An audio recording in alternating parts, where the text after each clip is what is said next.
Hello, नमस्कार, welcome back to my channel. मेरा नाम है पल्लवी, चैनल का नाम है सही विचार।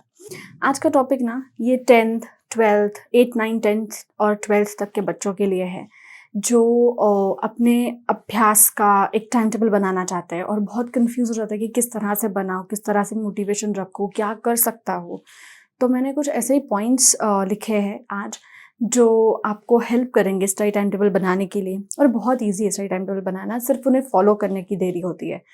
तो बनाते तो बहुत अच्छा है, बट उसे फ़ॉलो नहीं किया जाता, तो उसके लिए भी मैं बोनस टिप्स बताने वाली हूँ कि क्या कर सकते हो। सो ये वीडियो एंड तक देखिएगा। अगर अभी तक सही विचारों को आपने सब्सक्राइब नहीं किया है तो प्लीज़ सब्सक्राइब कीजिए, ताकि बाकी जो मैंने soft skills, communication, English grammar पे वीडियोज़ बनाए हैं वो भी आपको मिल जाए। सबसे पहले जब भी आप स्टडी टाइम टेबल बनाओगे तो सबसे पहली चीज़ जो करनी है वो है कि आपका शेड्यूल, दिनचर्या क्या है, ये आपको पता होना ज़रूरी है कि मैं कितना वक़्त कहाँ-कहाँ पे देता हूँ।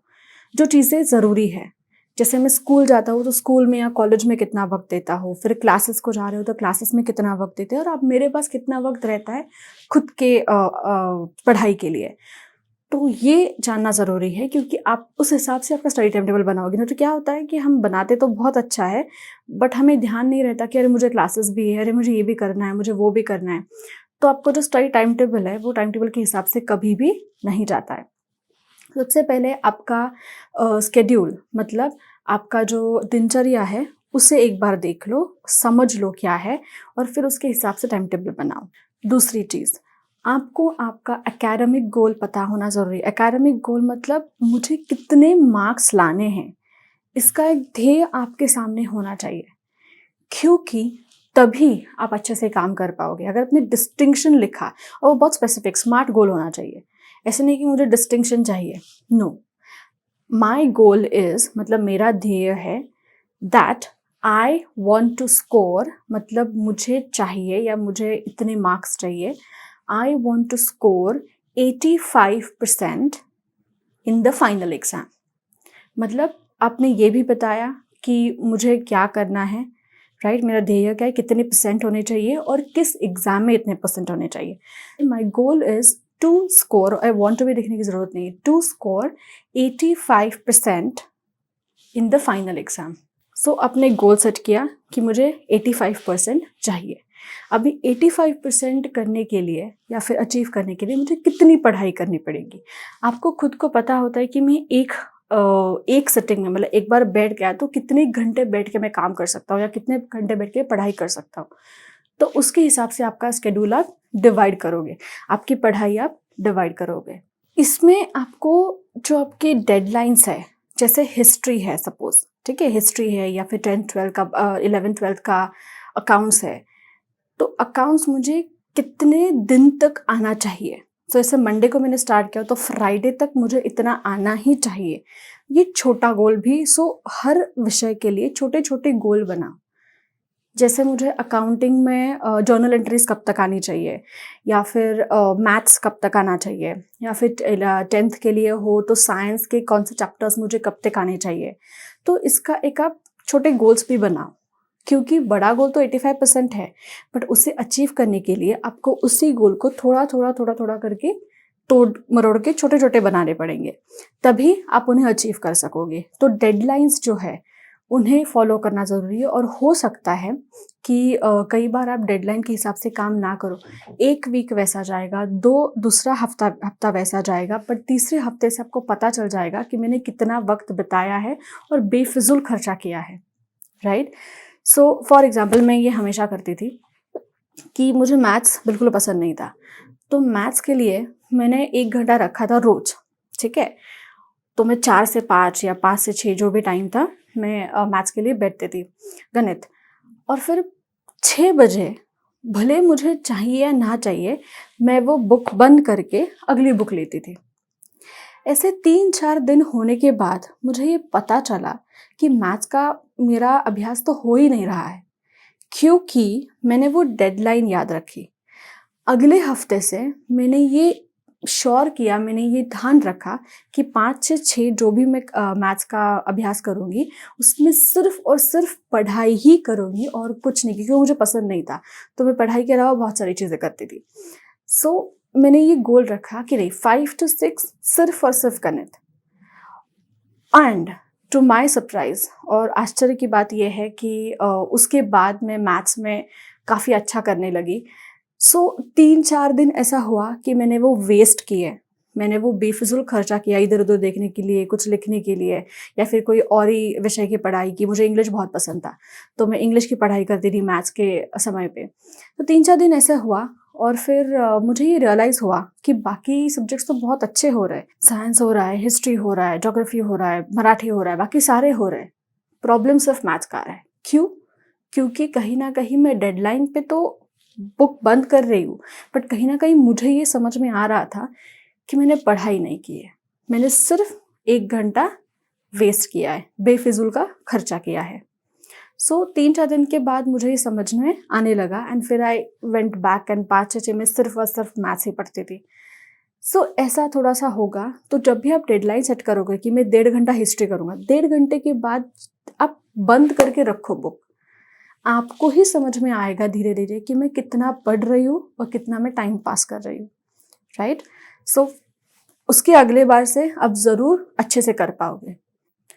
साथ ही साथ आप जो भी पढ़ाई करते हो, जितने भी सब्जेक्ट्स हैं, उनकी लिस्ट बनाओ और ये सोचो कि आपको कौन से सब्जेक्ट्स ऐसे हैं जो समझने में तकलीफ़ होती है। तो उनको दिनों में ज़्यादातर रखो। मतलब फॉर एग्ज़ाम्पल अगर मंडे टू सैटरडे आप पढ़ाई करना चाहते हो और आपको मैथ्स जैसे मुझे था प्रॉब्लम, तो मैथ्स का प्रॉब्लम है, तो मैथ्स एटलीस्ट 5 दिन करना है। क्यों? क्योंकि आपको नहीं आ रहा है। जो आ रहा है वो 3 दिन करने के बाद भी आपको आने वाला है। बट ज़्यादा फ़ोकस उस पे होना चाहिए जो आपको नहीं आ रहा है या तकलीफ़ हो रही है समझने में। सो मैथ्स 5 दिन करोगे तो ऑटोमेटिकली ज़्यादा प्रैक्टिस होगी और ज़्यादा प्रैक्टिस होगी तो मार्क्स अच्छे लाओगे। सो प्रायोरिटाइज़ करनी है। आपको लिस्ट बनानी है कि मुझे कौन-सी विषय के लिए ज़्यादा वक़्त लग रहा है, कौन से विषय के लिए कम वक़्त लगता है। तो ऐसे very important, average important and not important, ऐसे 3 कैटेगरी में आप उन्हें डिवाइड करोगे। वेरी इम्पोर्टेंट वाले जो है वो रोज़ ही करने हैं। एवरेज इम्पोर्टेंट वाले हैं वो 3 दिन, 4 दिन ऐसे कर सकते हो और जो लीस्ट इम्पोर्टेंट है वो 2 दिन करोगे तो भी चल जाएगा क्योंकि वो आपको आता है। लेस इम्पोर्टेंट का मतलब ये नहीं कि उसमें मार्क्स नहीं लाने हैं, इसका मतलब है कि वो आपको आ रहा है, तो 2 दिन पढ़ोगे तो भी आपका वो हो जाएगा। साथ ही साथ अगर आपको फिज़िकली मतलब एक चार्ट पेपर पे टाइम टेबल लिखने के बाद ही आप ज़्यादा मोटिवेट हो जाते हो तो उस तरह से कर सकते हो। नहीं तो डिजिटली है तो फ़ोन पे टाइम टेबल बना सकते हो, जो भी करना है, जैसे भी करना है। अलार्म्स बहुत ज़रूरी है। सो जैसे ही आप बैठोगे अभ्यास के लिए, पढ़ाई के लिए, तो आपको अलार्म लगाना है। जैसे अगर आप हिस्ट्री 1.5 घंटा करने वाले हो 4 से 5:30, तो 5:30 बजे का आपको अलार्म लगाना है और उस वक़्त बुक बंद करनी है, नेक्स्ट विषय लेना है। अलार्म ज़रूरी है क्योंकि कई बार ऐसा होता है ना कि कोई लेसन आपको बहुत अच्छा लगता है तो वो ही पढ़ते रहते हो और वक़्त कैसा बीत जाता है समझ में नहीं आता। तो आपको वो नहीं चाहिए, हमें मार्क्स चाहिए, राइट? हमें कुछ अच्छा करना है। तो उसके लिए आपको अलार्म लगाना ज़रूरी है और अलार्म के बेसिस पे आप ये कंफर्टेबल हो तो फिज़िकल टाइम टेबल बना सकते हो, चार्ट पेपर बना सकते हो, नहीं तो फ़ोन पे बना सकते हो। पर फ़ोन पे ना करें क्योंकि क्या होता है ना, फ़ोन एक बार हाथ में ले लिया तो फ़ेसबुक, इंस्टाग्राम सारी चीज़ें हम देखना चालू करते हैं। 10th-12th में तो अपने पास फ़ोन होता ही है। सो बेटर है कि आप फिज़िकली बना लो, बट फिर भी आप जो कंफर्टेबल है उसी में आप कर सकते हो। तो ये थे कुछ पॉइंट्स जिससे आप आपके स्टडी टाइम टेबल अच्छे से फॉलो कर सकते हो, बेसिकली बना सकते हो। और जैसे मैंने कहा मैं टिप्स देने वाली हूँ 2, तो मुझे म्यूज़िक बहुत पसंद है। म्यूज़िक सुनने के बाद मुझे बहुत रिलैक्स फ़ील होता है, मुझे बहुत अच्छा लगता था। सो पढ़ाई के बीच-बीच में मैं 2 मैंने ऐसे गाने चुने थे, ऑब्वियसली सॉफ्ट म्यूज़िक था, कोई डांस नंबर नहीं था। 2 ऐसे गाने चुने थे जो मुझे बेहद पसंद थे उस वक़्त और मैं उन्हीं को रिपीट पे 10 मिनट सुनती थी। तो क्या होता था, जो वो मुझे एनर्जी चाहिए होती थी, वो मुझे मिल जाती थी और फिर अगली पढ़ाई के लिए मुझे ज़्यादा दिमाग पे ज़ोर डालने की ज़रूरत नहीं क्योंकि दिमाग रेडी था काम करने के लिए। सो एक था इकबाल में से आशाएँ, जो बहुत ही ब्यूटीफुल सॉन्ग है और दूसरा है कैलाश खेर का अल्लाह के बंदे। It's a very beautiful song, आप यूट्यूब पे जाके देख सकते हो। ये 2 गाने मेरे बहुत फ़ेवरेट थे और उनसे मुझे बहुत सारी एनर्जी मिलती थी। तो मैं ये रिपीट पे बजाती थी सॉन्ग्स फॉर अबाउट 10 मिनट्स का ब्रेक जो होता था एंड देन मैं अगले विषय पे जाती थी और मुझे ये समझ में आया कि इसकी वजह से ना मुझे और ज़्यादा एनर्जी मिल रही है और मेरा ब्रेन बहुत अच्छे से काम भी कर रहा है। तो जो भी आपका कंफर्ट है उसके हिसाब से आप गिटार बजाते हो तो गिटार बजा सकते हो 10 मिनट के लिए, या फिर डांस करना चाहते हो तो डांस कर सकते हो। जिससे भी आपको पॉजिटिव एनर्जी मिले, जिससे भी आपको काम करने की ऊर्जा मिले, वो कुछ भी कर सकते हो 10 मिनट के ब्रेक में। सो 4 अगर आप विषय रोज़ करने वाले हो तो 2 विषय होने के बाद 10 मिनट का ब्रेक जब लोगे, तो वो 10 मिनट का ब्रेक वो करो जो आपको पसंद है, right? So that's all about how to make a study time table, और स्टडी कैसे करें फर्स्ट ऑफ ऑल। सो ये करो और मुझे ज़रूर बताइएगा कि ये काम किया या नहीं किया, या आपके पास अगर कोई ऐसा सॉल्यूशन है, आपने अगर कुछ ऐसा किया है नुस्खे जो आपने यूज़ किए और आपको लगता है कि ये वर्क कर गया, कमेंट में ज़रूर लिखिएगा। मिलते हैं अगले वीडियो में। Till then thank you.